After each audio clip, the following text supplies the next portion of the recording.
नित्यादिगुणार्णवमिति यन्तर्पणं वन्दे रम्यजामातरं मुनिं लक्ष्मीनाथसमारम्भां नादयामुनमध्यमामचराचार्यपर्यन्तां वन्दे गुरुपरम्परां कर्कटे पूर्वभल्गुन्यां तुलसीगाननोद्भवां पाण्ड्ये विश्वम्बरां गोदां वन्दे श्रीरङ्गनायकीयं गरुडाय नमस्तुभ्यं नमस्ते दक्षिणां पते अगोगमादिराजाय सुवर्णाय नमो नमः रामानुजपदां मोचनं च नमो नवारिजम् व्यापारमुनिं वन्दे वेदान्तपरिनिष्ठितं श्रीकौशिकान्ते सुधां पुतिपूर्णचन्द्रं श्रीवेङ्कटार्यप्रभङ्गजभृङ्गराजं श्रीघट्टवर्यदोषं ततवाप्तबोधं श्रीराघवार्य குருவன்பகவாசிரயாமி.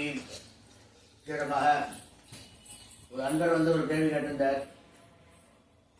பக்தி பக்தி அப்படின்னாக்க பக்தி பண்ணாலே போதும், எதுவுமே தேவையில்லை அப்படின்னு எல்லாருமே சொல்லிட்டு இருக்கா. எல்லாருமே சொல்கிறேன். கடைசியில் வந்து நீங்கள் நடுவில் சொல்லும்போது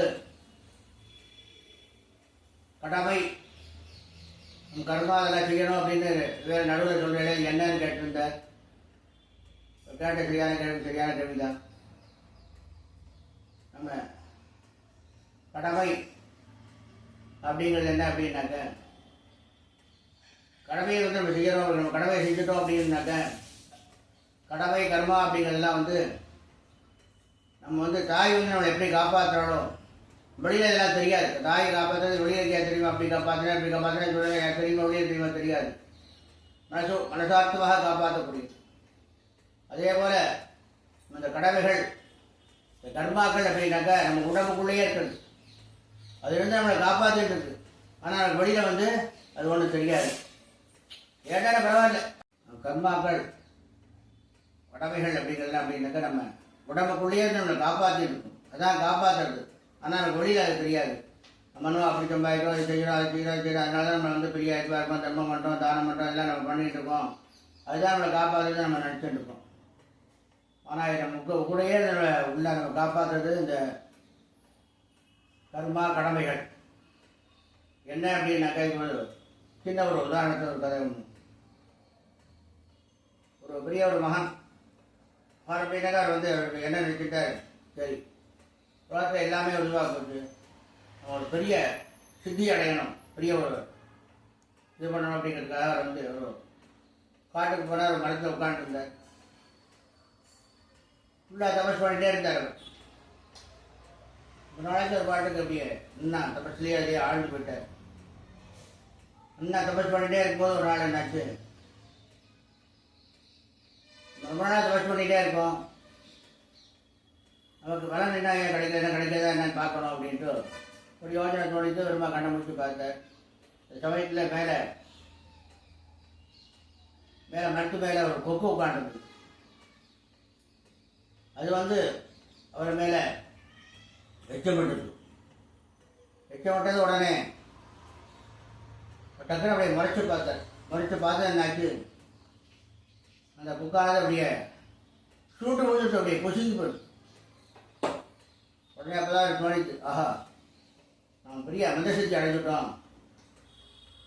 பார்த்துன்னா அப்படியே கொக்கு அப்படியே சூட்டு விழுந்ததுனால உடனே மந்தசித்தி அப்படியே அப்படி வந்துகிட்டே இருந்தார்.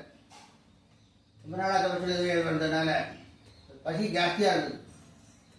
போயிட்டே இருக்கும்போதும் ஒரு பெண் ஆறு வாசல் இருந்தால் உடனே பசி ஜாஸ்தியாக அவர்கிட்ட போய் இது மாதிரி சாப்பாடு இருந்தால் கொடுக்கணும் போய் கேட்டேன். அவ்வளோ செய்யிருக்கோம் அப்படின்ட்டு உள்ளே போனேன். உடனே அந்த டைதாவுடைய இந்த பொண்ணோட கணவன் வீட்டுக்காரர் வந்துட்டார். வந்தவர் உள்ளே போகிறேன். உடனே அவருக்கு செய்ய வேண்டிய சிசுடைகள்லாம் செஞ்சு அவர் சாப்பாடு போட்டு அவருக்கு என்னென்ன செய்யணுமோ அதெல்லாம் செஞ்சுட்டு ஒரு மணி நேரம் எடுத்து பண்ணிவிட்டு அங்கே வெளியில் வந்தேன். வெளியே சாப்பாடு எடுத்து வந்தா இவருக்கு ஒரே கோபம். எவ்வளோ பசியாக இருக்கும், கேட்டு வளர்த்து விட்டு போய்ட்டு இது மாதிரி ஒரு மணி நேரம் ஆச்சு. உடனே அப்படின்ட்டு உடனே நம்ம என்ன அப்படி முறை முறைச்சு பார்த்தேன். உடனே இந்த பொம்மாடி கேட்டால், பொக்கன்று வைத்தாயோ பொங்கணமா அப்படின்னு. என்னடா அது அப்படியே எப்படி கேட்குறாரு, விழுக்கப்படியே அந்த ஒரு இவர்களுக்கு சக்தி வந்தது. இத்தனால ஜபம் பண்ணி எல்லாம் பண்ணியிருக்கோம், தபசெல்லாம் பண்ணியிருக்கோம், ஆனால் சாதாரண டீட்டெயில் போய் கேட்டுவிட்டாலே என்ன அப்படின்னு ஒரு சந்தேகம். உடனே டாக்டர் உடனே கேட்டேன், எப்படி நீங்கள் கண்டுபிடிச்ச அப்படின்னு கேட்டேன். எல்லாம் ஒன்றும் இல்லை, கொஞ்சம் தூரம் போனேன்னாக்க வித்யாதரன்னு ஒருத்தர் இருக்கார், அங்கே போனேன்னா அப்புறம் ஒரு விளக்கம் சொல்லுவார் அப்படின்னு சொன்னேன். உடனே இங்கே பார்த்துட்டு உடனே வேகமாக போயிட்டே இருந்தேன். போய் அங்கே போனால் கொஞ்சம் தூரம் போனதுக்கப்புறம் அங்கே கிராமத்தில் கேட்டார், இப்போ இவர் தான் இப்போ வித்யாதரன் இவர் தான் அப்படின்னு சொன்னான்.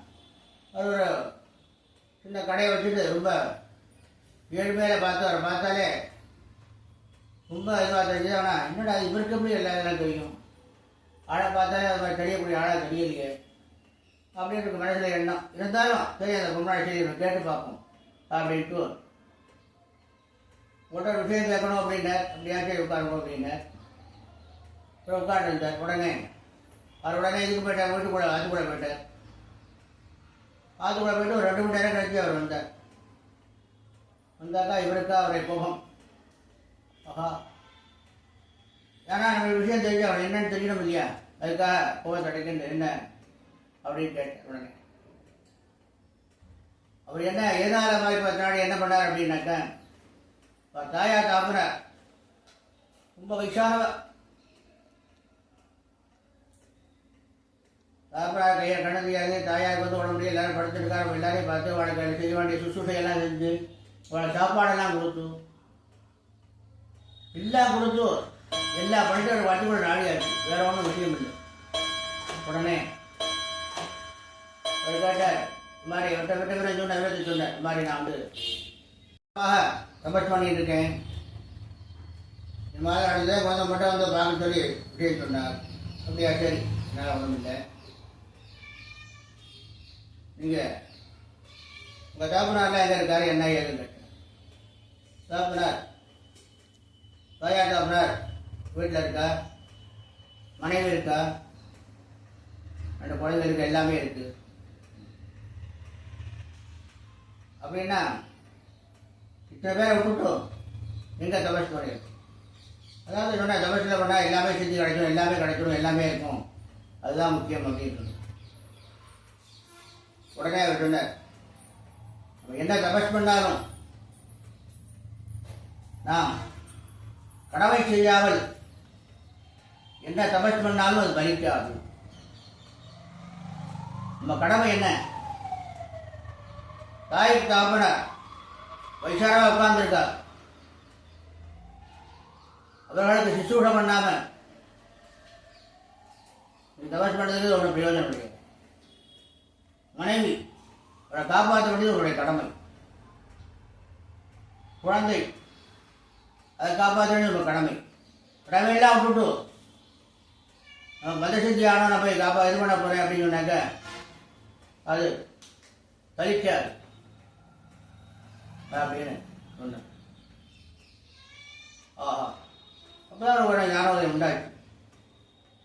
நம்ம கடமை அப்படிங்கிறது வந்து நம்ம கூடயே நம்மளை காப்பாற்றிட்டே இருக்கும். தாய் எப்படி நம்மளை காப்பாற்றோட மாதிரி கடமை வந்து நம்மளை காப்பாற்றிட்டே இருக்கும்.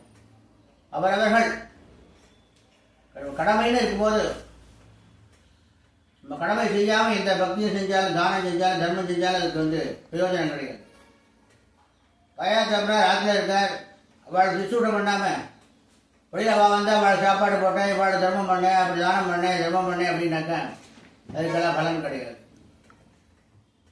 நம்ம தாய் தந்தையை காப்பாற்றணும். அவர்கள் நம்ம எப்படி காப்பாற்றினார்கள் அப்படிங்கிறது நம்ம தெரியாது. ஏன்னா நம்ம வந்து பெரிய நம்ம ராமேஸ்வரம் பெரிய ஒரு இதுவாக அப்புறம் ஒரு மந்திரத்து மனசில் ஒரு எண்ணம் தோணும்.